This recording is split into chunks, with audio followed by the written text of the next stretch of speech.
Good morning or good afternoon, wherever you might be. I'm Dr. Mole. Happy to be here. So I think we have 2 people on right now versus 5 who are registered. So let's see here.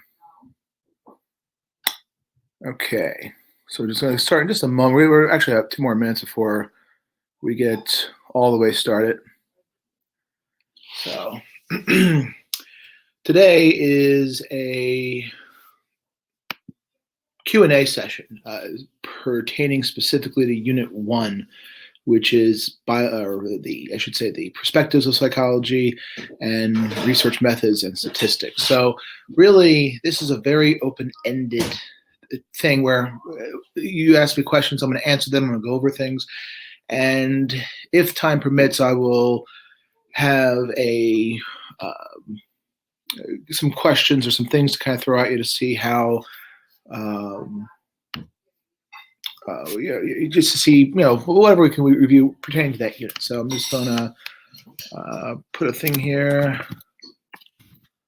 Ask any questions you have about Unit 1. All right. Now,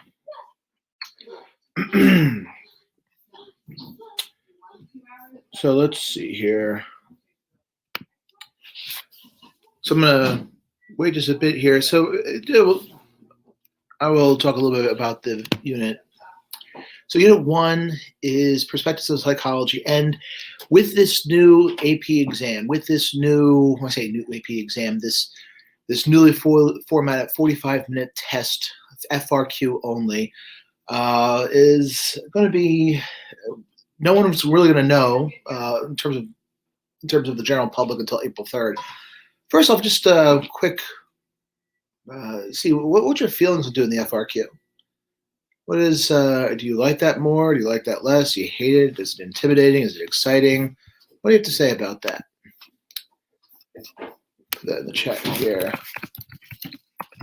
Because they say it's an open-ended Q&A test, or sorry, an open-ended FRQ, and it's open notes, which means that technically you could use your textbook, you can use your notes, and that's going to be, on one hand, you might think that's going to be very easy, but they're going to make it probably a little tougher so that it's not going to be quite so intuitive. It's not going to be so,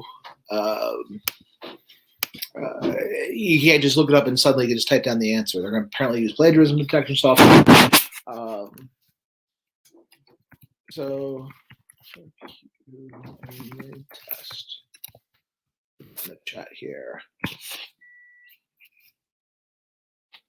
So some people are kind of, I know some people just like saying, you know what, heck with this, I want my money back, or can't wait to do it.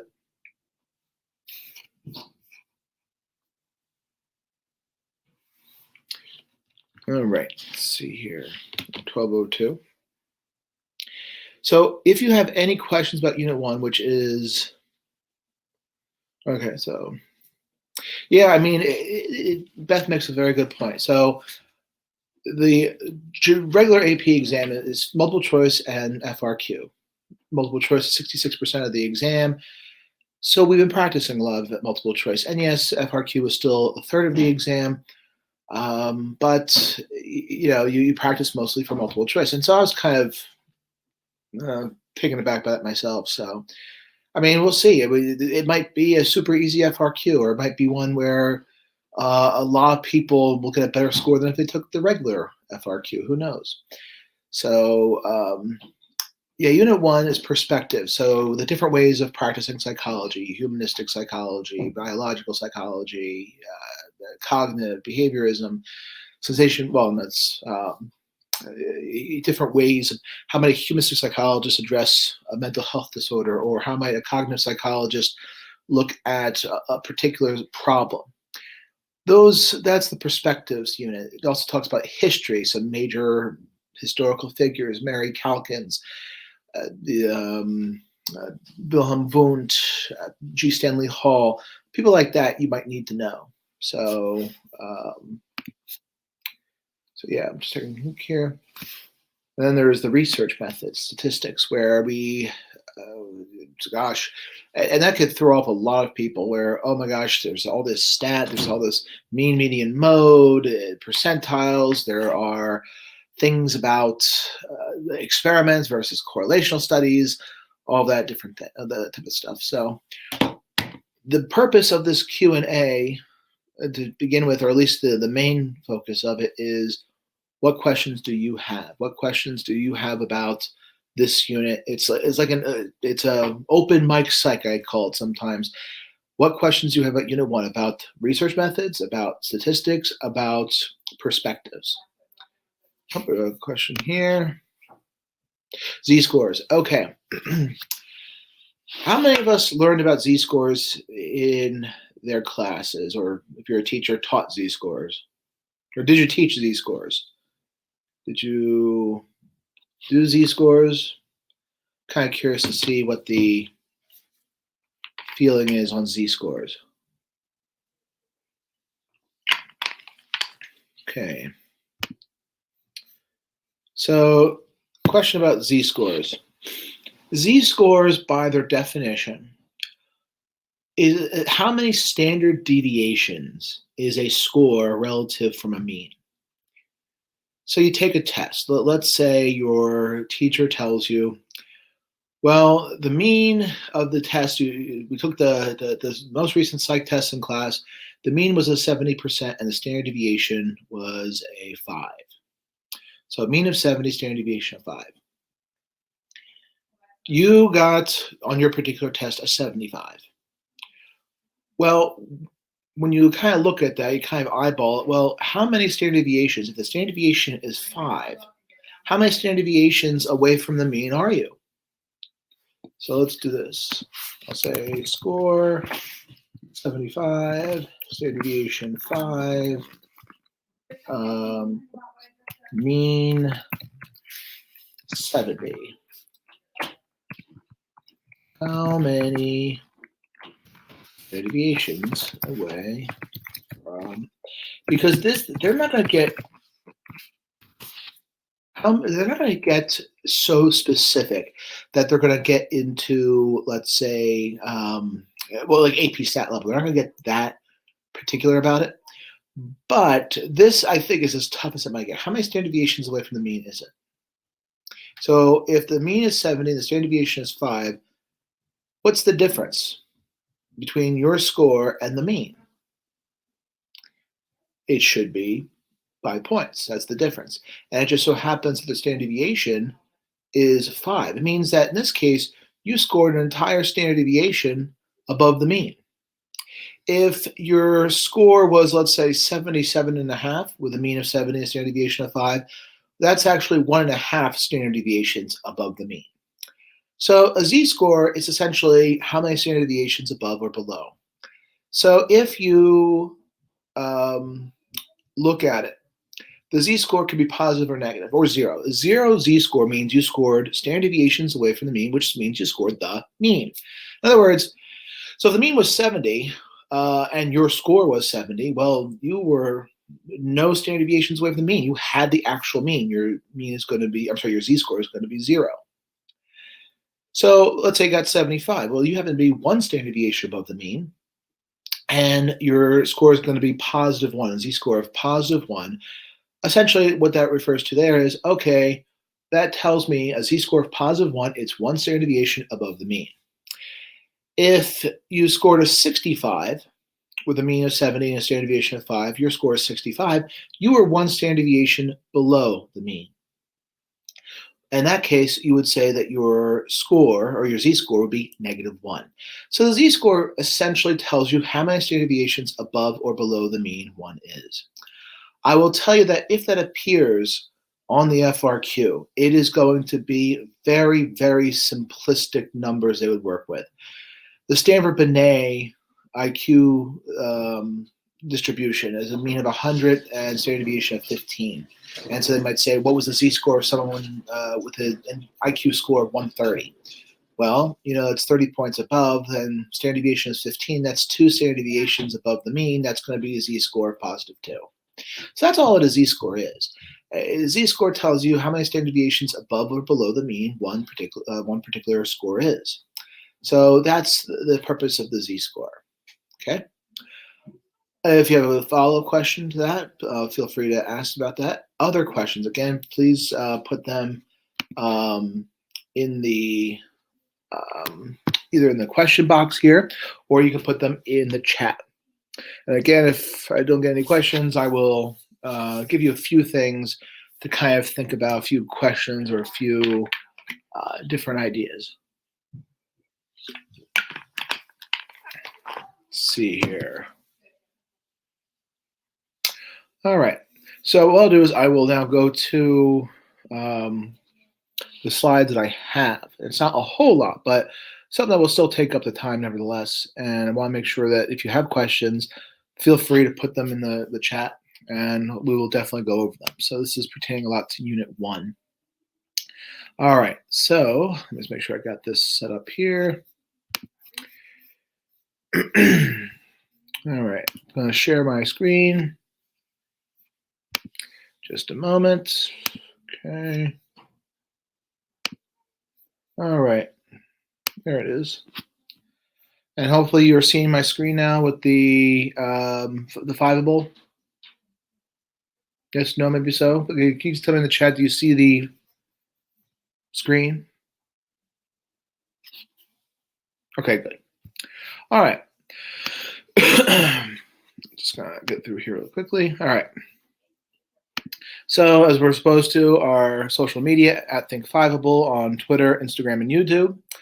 Also, real quickly before I go on, I just want to tell you about 3 upcoming streams over the next 2 weeks. There is, for those of you who are interested in social psychology, but it's not going to be on the test, but they still want, you would have the opportunity to learn about those things. Alison Powell is going to do 4 big studies, the Ash, Zimbardo, Milgram, and Fessinger studies, where they're probably the 4 very well-known studies in social psychology. Not the only ones that are important, but perhaps the most well-known ones. She's going to talk about those on March 31st. I'll be doing Unit 2 Q&A, which is biological psychology, at 12 p.m. On April 2nd.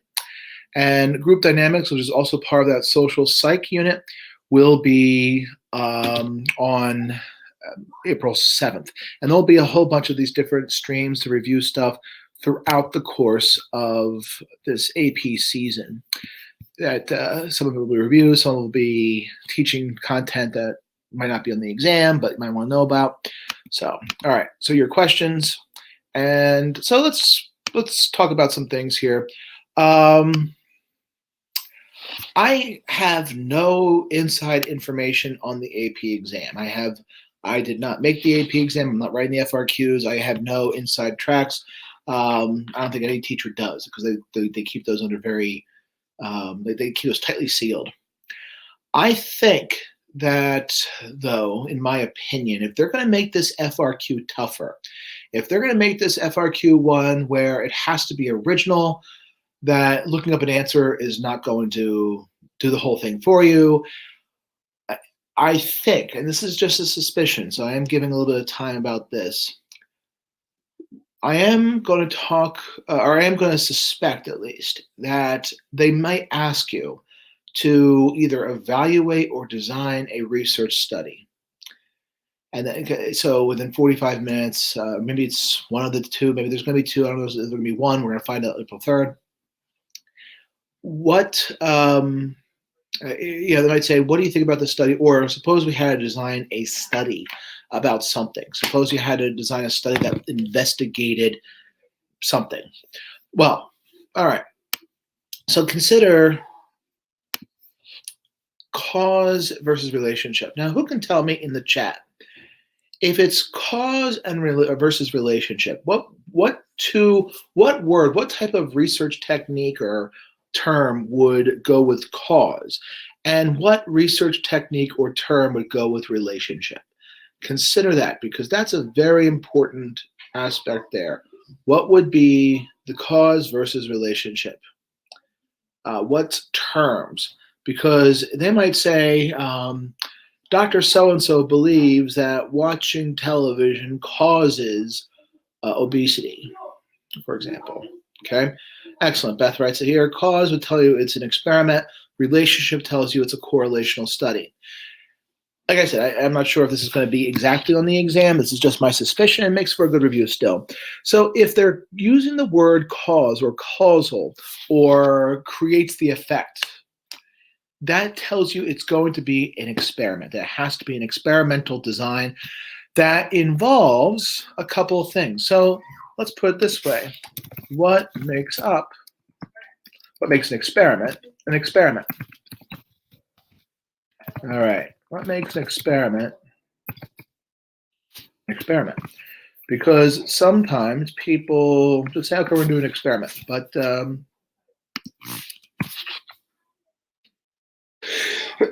pardon me. So what makes an experiment an experiment? Consider this. Suppose you decide that you have to write about an experiment. What things, what terms, what techniques are going to make the experiment an experiment? Consider that. There are certain phrases, there are certain things in there that are going to make something an experiment. So very good. We have an experimental group and we have a control group. The control group is going to have the not special treatment. They're going to have the regular old thing. They're going to have the status quo. The experimental group is going to have the special treatment, the new treatment. So, this coronavirus thing, they're talking about, I don't know if they're doing placebo control groups, but if they were, one group is in the control group where they might get the placebo. Technically, there's placebo groups, there's waitlist control groups, those who get nothing, they're just told to wait. But let's just say placebo versus drug, the control group gets the placebo, the experimental group gets the actual drug to see what the effect is. So you have to have that. Now, something very important about this, another phrase that has to do with control group and experimental group. How do I put them into a control group versus an experimental group? How do I determine that? Or how do I go about doing that? What do I have to do to make that occur? What special thing? Because this is something that's appeared on FRQs in the past, that where saying this was the correct answer, or they were looking for this as the correct answer. Exactly. Random assignment. Random assignment is that special term that says, okay, you're in my study right now. You're a participant. We went through all the informed consent procedures and everything else. And so what I want you to do, or what we're going to do is I'm going to put you in a group. And now I don't know and you don't know which group it's going to be in. I'm going to do something where at least I'm not aware of it, but you'll still get either the special treatment or the not special treatment. So maybe before or maybe afterwards, I pick a name out of the hat and say, okay, Joe Smith is experimental. Okay, this is going to be the first control. Mary Jones will be control. Essentially, some type of random matter of chance way of putting people either in the experimental group or the control group. So if they ask you to do something or describe something like that on the AP exam, here just make up something, a random number generator. I'm going to pick names out of a hat. I'm going to flip a coin. All those, and to help me determine who's going to be in the control group or the experimental group. You don't have to make some Pulitzer Prize winning essay on how that's going to be done. Just so long as you're writing complete sentences, that's what they're looking for. Okay, so you have a random assignment to a control group or an experimental group. So good. And you're also doing something else to a variable. Who can tell me this? To make an experiment, there's something else you're doing, which kind of goes in the same realm of experimental and control group. What are you doing to a variable? You're doing something specific to a specific variable. You're doing a particular something to a specific variable. Who can tell me what is being done? What are you doing? What are you supposed to do to a variable? Think about that. Think about that. You have to do something to a particular variable. This is one of those things where the random assignment to experimental group and control group is one thing, but you're doing something to a variable. Suppose I told you it's the independent variable. An independent variable makes it an experiment because you have an independent variable. What are you doing to that independent variable? What are you doing to the independent variable? What are you doing to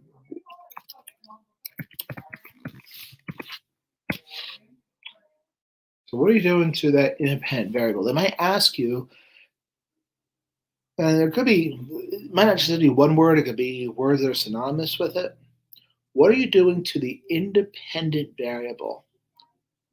What are you doing to the independent variable? Bingo, you are manipulating it or changing it. Essentially, I am changing it, controlling it, manipulating it, altering it, any words there. So, in other words, the idea behind the experiment is that I'm going to put you in a situation, and everything ideally should be the same. I'm going to control variables. I'm going to have controlled variables. So if I'm going to do a new teaching technique, so that's all right. We're going to be. I'm going to do this new way of teaching, this new way of lecturing. I don't know. And what I'm going to do here is make sure the classroom's the same, the seats are the same teacher, but the way I deliver the instruction is going to be different. That right there is the manipulation of the independent variable, which makes that an experiment. I manipulate the independent variable that hopefully creates a change, I think, or I hypothesize in the dependent variable. Okay, so that's what makes an experiment. Maybe you'll have to devise an experiment or discuss an experiment. I don't know. Like I said, I have no special inside knowledge, but there's just think about things like that. Kind of review, and maybe on April 3rd, that's what they'll say exactly what you have to do. I don't know, but some things to consider, like, okay, what terminology are we talking about when it comes to experimental design? Relationships or correlations. So correlations. Everybody remember the range of correlations? The range of correlations. What's the what is a possible range of a correlation? Range of correlation. What do you have to say about that? Range of correlation. What would be the range of a correlation? It could be negative and positive. It goes between negative what and positive what? Negative what and positive what? So you have one end and the other end, negative blank and positive blank. We remember that. -1 and +1, exactly. So, and the weakest possible correlation would be what number? And they sometimes put this on here to throw off students. 0. So they could put, and again, I'm just speculating here. They could put on the AP exam. So researchers found a correlation of 0.03. What does that tell you about the relationship between the variables? And you should say, well, that's pretty close to 0. There's virtually no relationship. Or if you said extremely, extremely weak positive correlation, which, by the way, if it's 0.03, I wouldn't even say that. Just say no correlation would probably work. They'll probably give you solid numbers to work with, though. They might ask you to evaluate a correlation, discuss what does that mean. Again, they're not going to ask you what's the highest and lowest correlation, because you could easily look that up online. When given 45 minutes, let's say it's 45 minutes and 2 FRQs, it's going to be one of those things where if you're spending 5 minutes, 10 minutes trying to look up an answer, you are way behind. So I really think it's going to be something along the lines of applying if a research-based thing does occur, if that does occur. So all right. So just some data there. I might have, I might have a relationship between miles ran per day and general feeling of health or mood or something like that. That would be a good correlational study. We might think that those who run a certain amount might feel better about themselves. I don't know. Again, I'm making this off the top of my head. But understand, if they're asking about relationships or studies that use relationships, that it's a correlational study. Understand those terms. Okay, so then if it is a research-based question, they might ask about ethical issues. Ethical issues where who can give me some ethical issues in the chat. And also, if you have a question, if a question does pop up, please ask it. It is a Q&A today. What does it mean to So informed consent, very good. It means that you know you are taking part of the study, you know what the study is about, you know that we are going to, we're collecting data that we're going to do an experiment, okay? Well, not giving a debrief, not debriefing would be a ethical issue, but to debrief, yeah, obviously it'd be an ethical problem not to debrief. We want to debrief whenever it's possible. Like an observational study, like if I'm going to the mall, assuming the mall's open and we can all go wherever we want, I can't just watch people out in the public and debrief them afterwards. That you wouldn't be expected to do that. But if I'm doing an experiment with you as a participant, after it's over, I'm going to tell you, hey, this is what the study was all about, and you're going to leave the study knowing as much about the study as I do, or you can know as much about the study as I do. So that's debriefing. Confidentiality, that I know that that I'm not going to publicize your data. Anonymity is also possible too, depends on the study. Kind of goes with confidentiality. So if you say X, Y, and Z, I'm not going to say, well, John Smith said X, Y, and Z. I could say a participant said X, Y, and Z, so long as X, Y, and Z don't identify you. But still, it means that whatever you say, it's not going to be, no one's going to know that you took part in the study. No one's going to know what the data goes back to you. Maybe I might say something about comment on a participant, but I'm not going to say who that participant was. I'm not going to say, well, this participant who lived at this address and goes to this school. No, I couldn't do that. That would be confidentiality. Anonymity would only work if I'm doing, let's say, an online survey and I don't collect any personal information or any identifiable information. Sometimes I might do that. Sometimes it's worthy of doing it. Sometimes it's not. Sometimes it's possible. Sometimes it's not. But yeah, you could, if you said anonymous, that would probably be okay for the FRQ. So some other ethical issues. What is that organization, that group of people that has to, who has to look at that study? Most American research institutions or institutions where they have research has this. Anybody know what it's called? That group of people that reviews studies.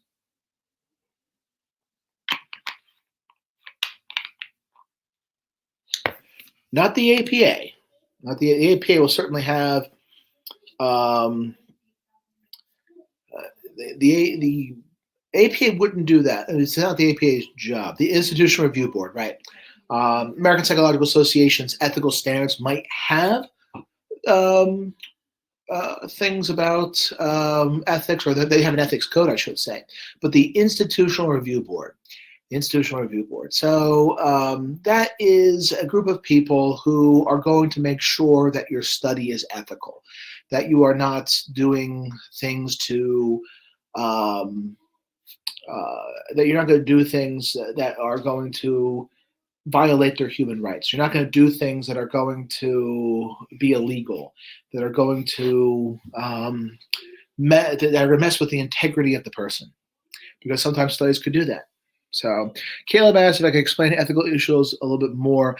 Do you mean in terms of going in more detail about one, or talking about other ethical issues? So if you could elaborate a little bit more on the question, either chat or here, feel free to do so.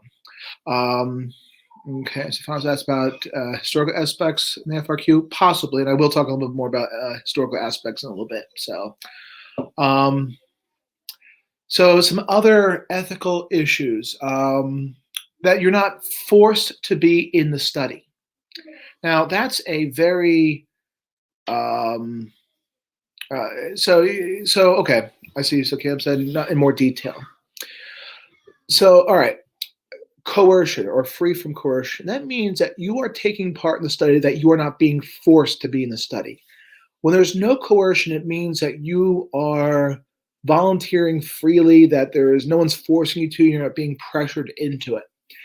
And sometimes you might say, well, it's easier said than done. Or you might say that's pretty easy, but it is easier said than done. Because if I go up to my students and I say, hey, I'm going to give you a survey, it's part of a study I'm doing, and it's optional, but I'll give you 100 points extra credit. Do you think students are freely, truly volunteering freely without any pressures whatsoever if I gave 100 points of extra credit? Do you think that might do you think that might be they're freely volunteering if I give 100 points extra credit? Are they doing it because no, certainly not. Because there is extra credit that's involved here where, it's like, gosh, I don't really want to be in this study, because I don't like answering questions, but gosh, I need the extra credit. So an IRB, an institutional review board, who reviews studies to make sure they are ethical, they might say, all right, you know what? First of all, the extra credit's too much. Second of all, you know what you should do? If you want to give a little bit of extra credit for their time, that's fine. However, you should also have an alternative assignment. And at my school, we've done science fair research projects where we did just that, where students didn't get extra credit for participating in a student science fair study, but they would have to have an alternative. So, for example, if the study was about, I'm trying to think of one that was done, if it was about, I feel like absorption. It was about how you might get lost in a book. You might have to read a newspaper article, an assigned newspaper article, and write about absorption, and do a quick paragraph summary. It would take about as much time and effort than if you were to actually participate in the survey. So in other words, an IRB might say, the ethics board might say, you know what, you can give a little bit of extra credit, but there has to be an alternative as well. That way, if they want to be in the study, they'll be in the study. But if they want the extra credit but they don't want to be in the study, there's an alternative way of doing that. So that's being free of coercion. I'll just go back to debriefing. Debriefing means that, when I say debriefing, it means you learn about what the point of the study was. If there's deception, that you know that you were being deceived. You know that you were being that I was withholding information. Deception's possible. When I do deception, that means that I have to withhold information. If I said, hey, I'm going to give you a test and we're going to test to see how many answers you get correct, but really the point of the study was we're going to secretly observe you using a hidden camera to see what behaviors you do while taking the test. But we're not going to tell you that, because I'm not going to tell you that, because if I tell you that, that ruins the whole point of the study. So I might secretly observe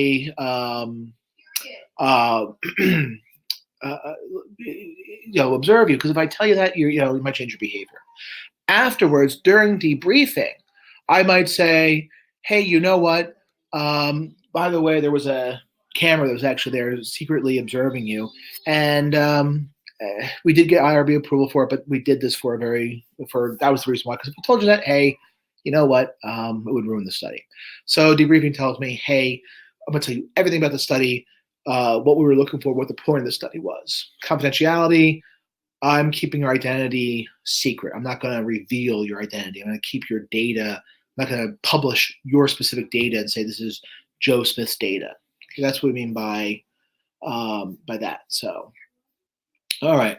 So those are some of the major aspects there. They're not going to ask you to list as many as you possibly can. They might ask you to do one or two.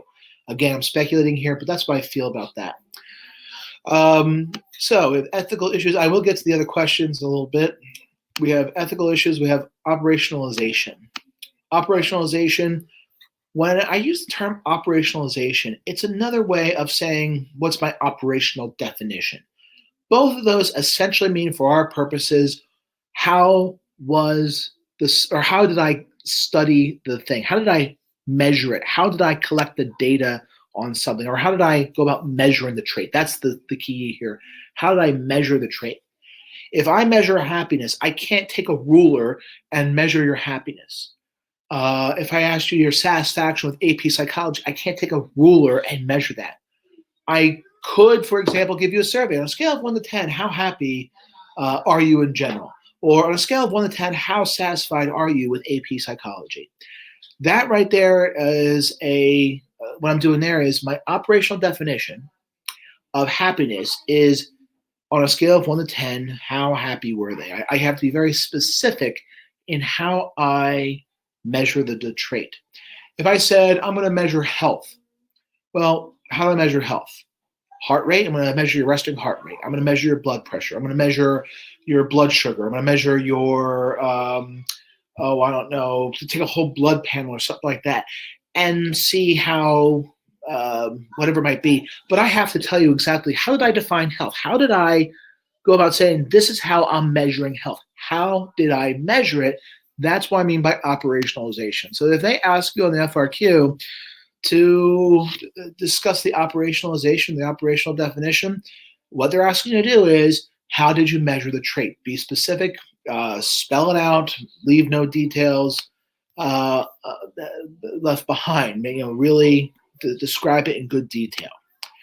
So, and then the other thing is validity and reliability. So there's different types of validity, there's different types of reliability. My students, I think I've taught them about 12 to 13 different types of validity and reliability. It's quite a bit. So and as much as that is, what are they going to ask you on a 45-minute FRQ? Don't know for sure. But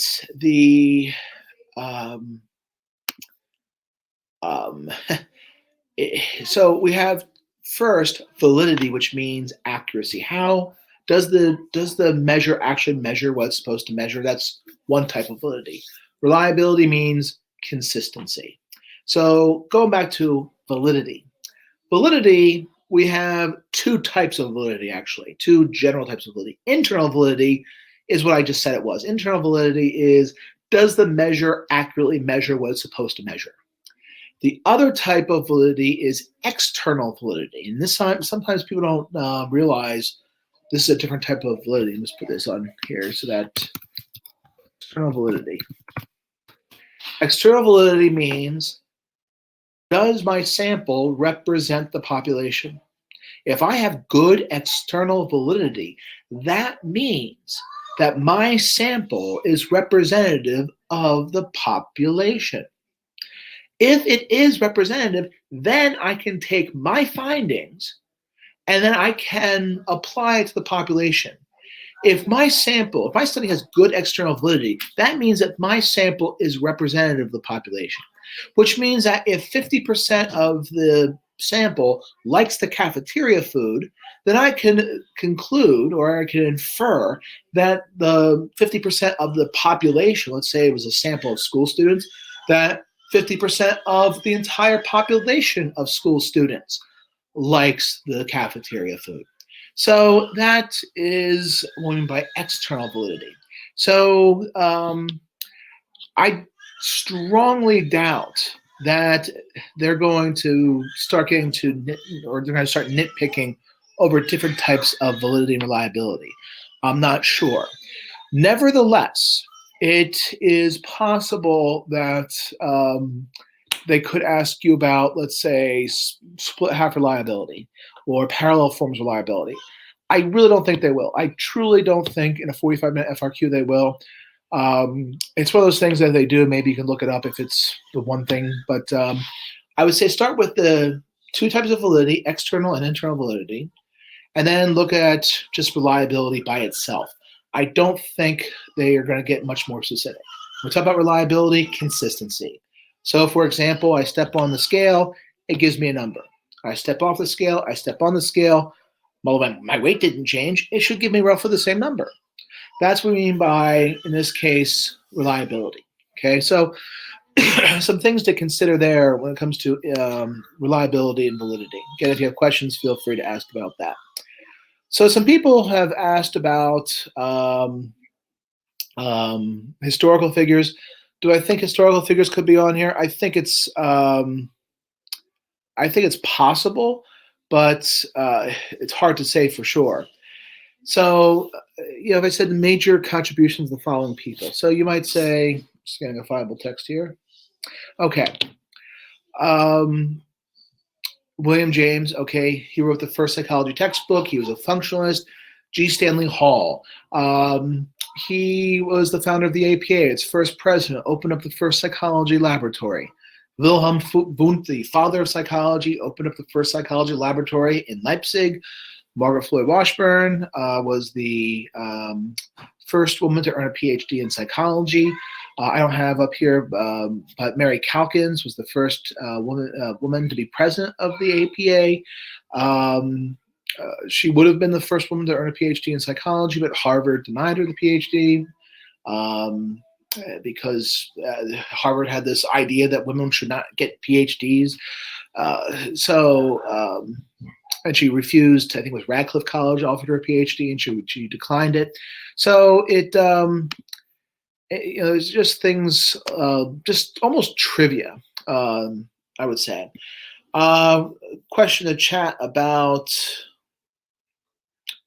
let's see here, what approach G. Stanley Hall would say is functionalist. I mean, really, there were only two major structuralists, I would say, at all when it came to the psychology that we'd have to know about. Wilhelm Wundt and Edwin Titchener. Edwin Titchener does not appear in the course expectations, so I don't think he's that terribly important. So I would say Hall was definitely a functionalist. In terms of the specific research that I did, I couldn't tell you enough, and that was not something that would expect you to know for this test. So, all right. Can I explain the p-value? Okay.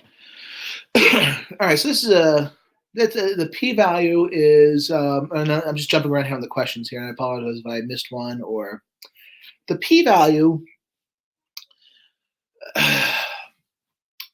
I want to avoid getting on a rant about this because most textbooks teach us incorrectly, and what is actually correct is so confusing that I would say most teachers would understand exactly what a p-value is. So I'll give you what they will take on the AP exam, at least based upon what they've taken on previous AP exams. When p-value tells you, and let me just say on the record that this is what they will accept, although this is not technically correct, what is the chance, what's the probability that the data were due to chance? Technically that's wrong, but okay. So if you have a low p-value, below 0.05, that tells you for sure, and here's a more correct application of this. When you have a low p-value, what the p-value is telling you is, I think, if I make the claim, there's an effect. I think there's an effect. I think there's a difference between my control group and my experimental group.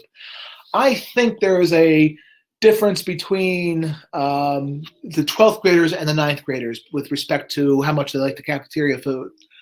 I believe a correlation does exist. I believe that the difference does exist.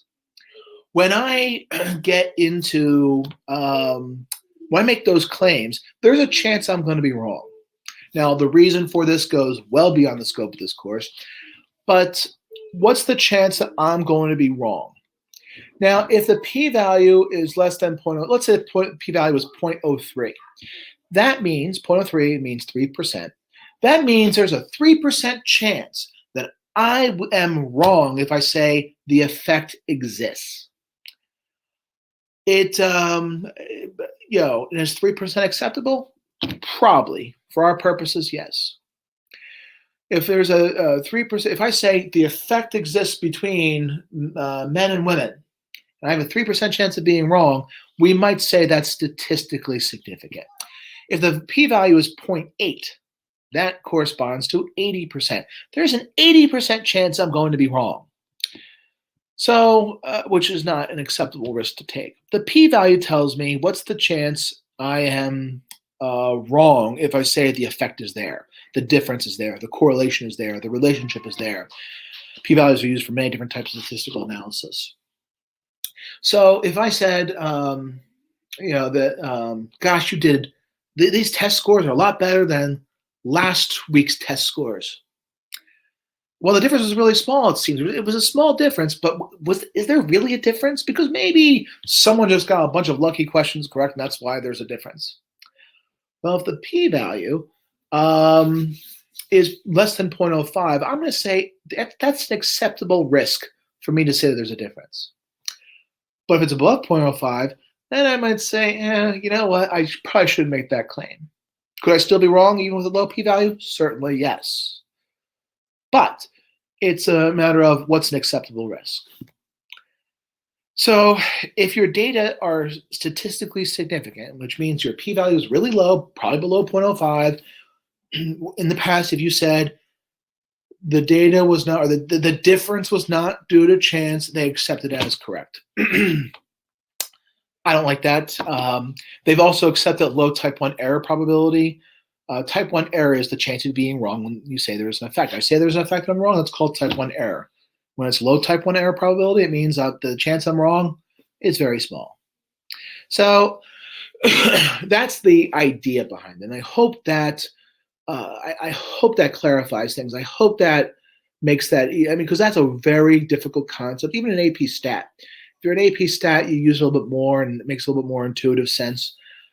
Frankly, I'm glad it does help because I'm of the opinion that we should teach it correctly or we don't teach it at all at AP Psych. And I think many teachers, and not through their own fault, because let's face it, many psych teachers were not trained in psychology. They were not trained, many, not all. There's a lot, and even if your psych teacher was not trained this way, I'm not saying they're bad. I'm not saying that, but I'm sure they would agree that a lot of psych teachers are not trained in psychology, and so they kind of come into this and they're I just don't they learn history and they learn economics and then they have to suddenly learn all this math and biology and p-values really throws off teachers and throws off students too. So I hope that does help. And by the way, like I said, there's lots of teachers who are not trained in psych and they learn it and they do just fine. So but this is not a secret. This is not a minority opinion here. This is a lot of people know this, that it's a very challenging concept for teachers. So,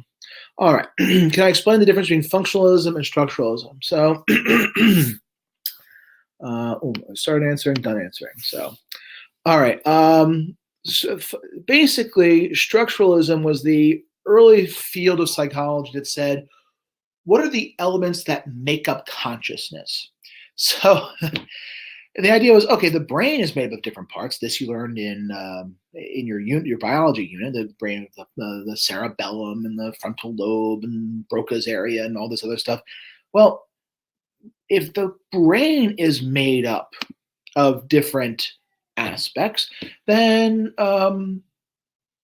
maybe consciousness should too. So in other words, if I'm looking at my computer screen right now, what am I feeling? Well, geez, I feel lightness in the front of my face here and a heaviness on my shoulders. And I feel brightness and my sense of sound isn't quite as acute.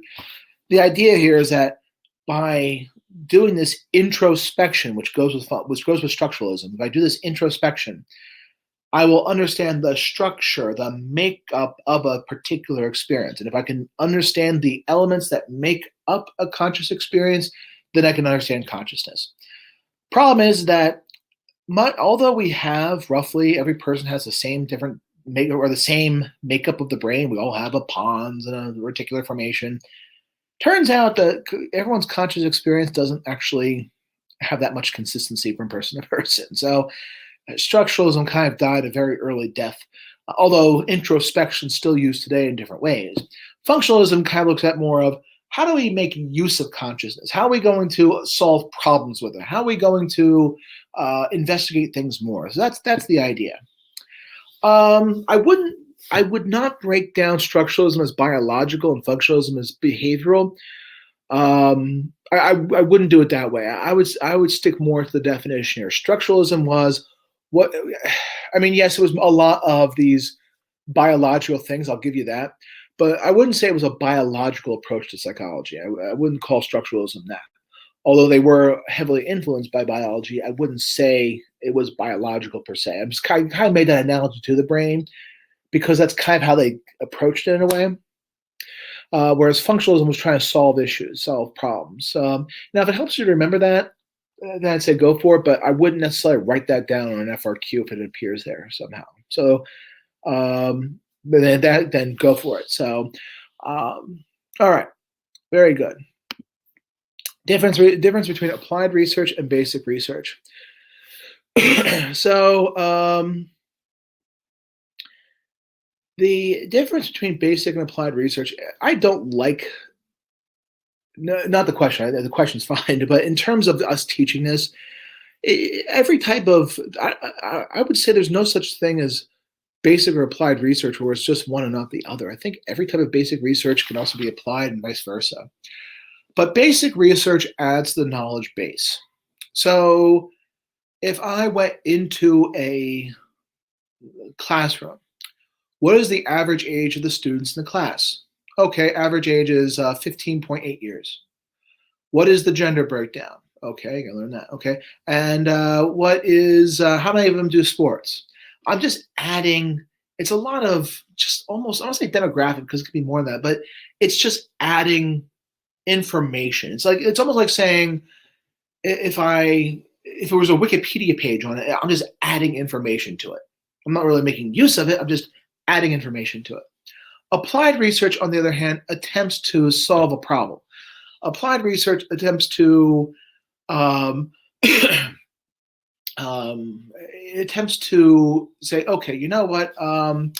What's the best way I can help students remember stuff for the AP exam? It's applied research. What's the best way to help older people cope with the self-isolation thing that a lot of people are doing, or this quarantine people have to do? How might that differ between older people and younger people? That's applied research. So applied research attempts to solve a problem. Basic research just adds a knowledge base. In a way, Caleb, yeah, it is. It dives into it a little bit more deeply, although you could do that with basic research. I mean, I might say, what's the average age? Okay, what month were they born in? Are they born later in the month, earlier in the month? It's still deeper dive, but still basic. But I would say that the applied means I'm going to make more use of it. I'm going to try to solve a problem. That's the key here. When it's applied research, I'm attempting to solve a problem. Whereas basic research, I'm just like, I'm going to just get more facts about it. So maybe you might think of it as thinking a little more deeply about it, I suppose. But I would stick to those definitions. Knowledge base, adding the knowledge base is basic, and solving a problem is applied. So that's the difference there. Okay. Pre-MAC principle. That's actually Unit 6. Could you save that for unit? Only because I want to stick to Unit 1. If you or not Unit 6, whatever the behavior. I think that's Unit 4 or 5. I think it's 4 is learning. So is it Tigist, I guess? Yeah, this is just the Unit 1 Q&A. I don't know if it says on the Crowdcast, but on the Fiveable it did. We're breaking this up into the units, the different units. So I think it's Unit 4. Correct me on that if I'm wrong, but do bring that for Unit 4. I hope pre-MAC principle is not on the AP exam because teachers kind of don't really. It's a lot of teachers don't get that right too, and frankly I've gotten it wrong. I probably get it wrong every other day myself. So but that's a Unit 4 thing. So longitudinal cross-sectional studies. All right. So that's developmental psych. I'll still talk about here. Because I do think it should belong in research too. Longitudinal studies, I follow the same group of people over a long time. Longitudinal, long time. So all of you there, 15, 16, 17, I guess. And what I'm going to do is I'm going to give you a survey. And I'm going to give you a survey every year for the next 50 years. I want to see what your attitudes, what your political beliefs are, let's say. What are your political beliefs? I don't want to know in the chat. I don't care. I'm not interested, but that's not the point. Do your political beliefs change? Do older people have different do we have different political beliefs as we age? Do we become more liberal or more conservative as we age? Do we become more apathetic, more interested as we age? Longitudinal studies, I'm going to take that same group of people, I'm going to study it for a long time. Cross-section, now the problem with the longitudinal studies is that it takes a long time. It takes time, money, and if I'm looking to get an answer, it's not going to happen overnight. So that's longitudinal research. Cross-sectional, it's done all at once. Cross-sectional, I'm going to get 60-year-olds, 40-year-olds, 20-year-olds, 10-year-olds, and I'm going to ask them the same, what are your political beliefs? How much do you care about politics or political opinions? And I will compare those different age groups. Takes much less time. I can literally do it in a day, and I'm done. The problem is that people who if you think about the 80-year-olds, people are 80 years old. They saw, for example, they experienced the Korean War in some way. Maybe they were in it. Maybe they read about it. They lived through it. Their parents were in it. They also saw, the 1950s and the rise of suburbia. The 60-year-olds saw Vietnam. The 40-year-olds saw 9/11. The 20-year-olds saw, the election of Barack Obama, the first African American president. The 10-year-olds are seeing coronavirus. And so what happens here is that because they've all had different experiences, that becomes a potential confounding variable, something that can mess up the research. So it becomes a potential confounding variable, which can be problematic. Because it's not just age differences, but also the differences in age that people have seen. Whereas if I follow the same group of people, they all get the same experiences. So it might be more of a matter of age than actual differences in what you have seen. The differences in what different age groups have seen, that's called the cohort effect. Cohort effect. All right. That was positive and negative skew used in research. Okay. All right. It's not because this is one of those things that if this was in person, I could teach positive and negative skew so easily. This would not be a problem. But this becomes a little bit more difficult. So when you talk, if you're doing, oops, let me just take that out there. So let's start answering the positive and negative skew. First off, understand a normal distribution is the nice bell-shaped looking curve here, okay? Skew basically refers to the tail. Is the tail longer on the positive side or the negative side? The tail gets the name. So let's say your teacher, insert teacher's name here. Your teacher says to you, it seems like we had a normal distribution of scores. It seems like most students scored in the middle, and just a few scored on the high end, and a few scored on the low end. Now, what happens here is that when it comes to skew, it means that there were either a few extreme scores either on the high end or the low end. So let's suppose your teacher says, "Oh, I made a mistake. It turns out we had these three students, really, really smart, scored way off the charts, and it skewed the data." Okay, so if you had a few extreme high scores, you can find out. Okay, so let's see. I'm making sure. This is a dumb question, but is this on? If you're looking at me, are my hands on the right-hand side of your screen?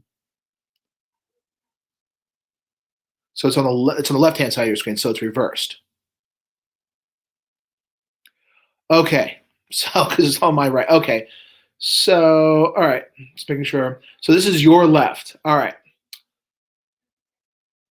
All right. So this would be the positive end of a distribution. This would be the higher numbers, right?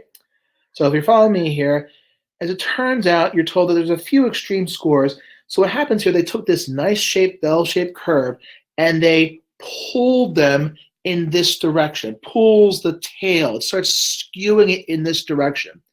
Because those extreme scores, the high scores pulled it into the extremely high, or I should say pulled into the positive end, the higher end, the positive end of it, it's a positive skew. That is a positively skewed distribution. Now let's just say, made a mistake. Turns out there weren't any extreme high scores, but there were a few extreme low scores. So now this should be the left-hand side of your screen, correct? So now here are the extremely low scores pulling that nice bell-shaped curve in this direction, creating this really long, ugly tail. In the lower end, the negative direction, that makes it a negative skew. So what happens here is that as a result, high scores pull at the positive end, creates a positive skew. Low scores pulls it in the negative direction, creates a negative skew. What is most affected by extreme scores? Mean, median, or mode?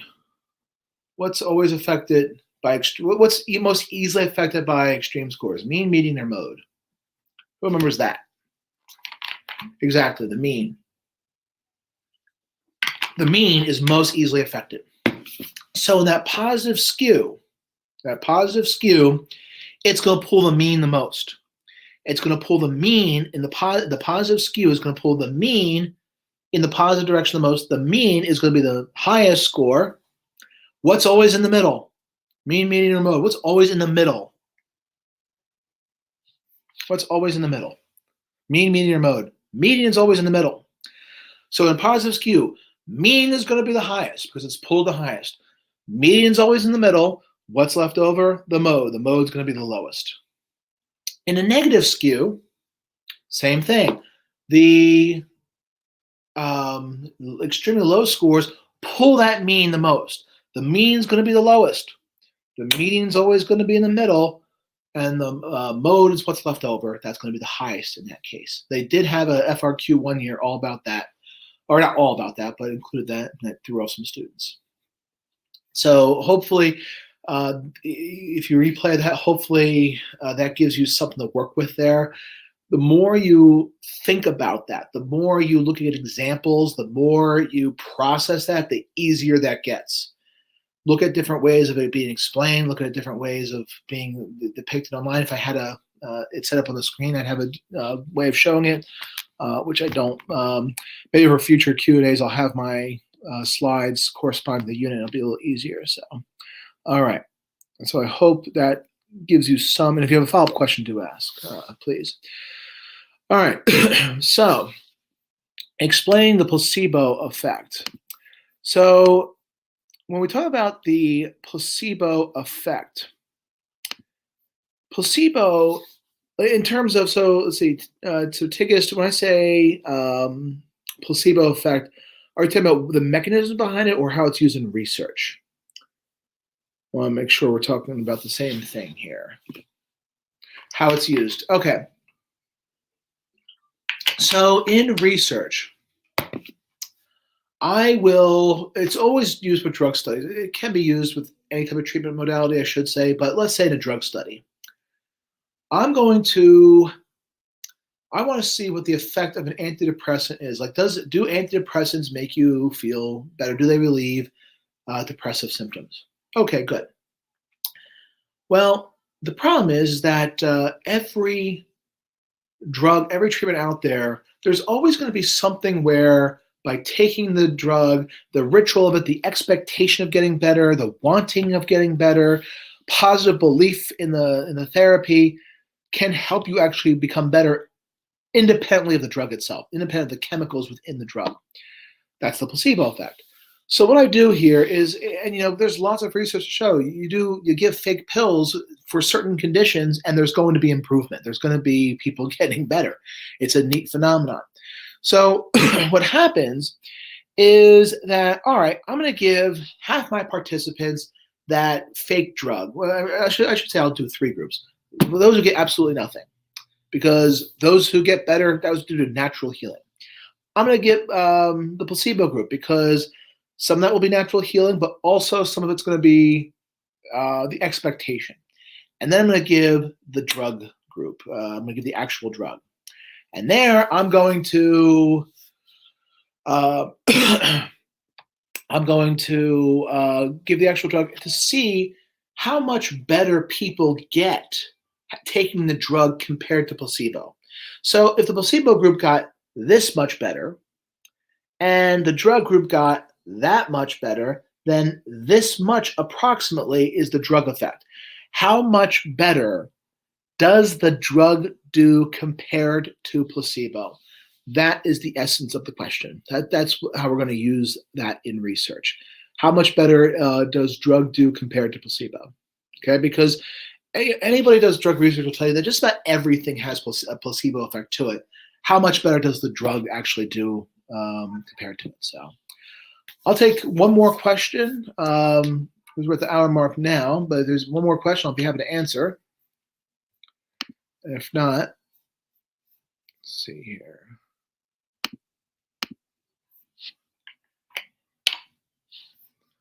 All right.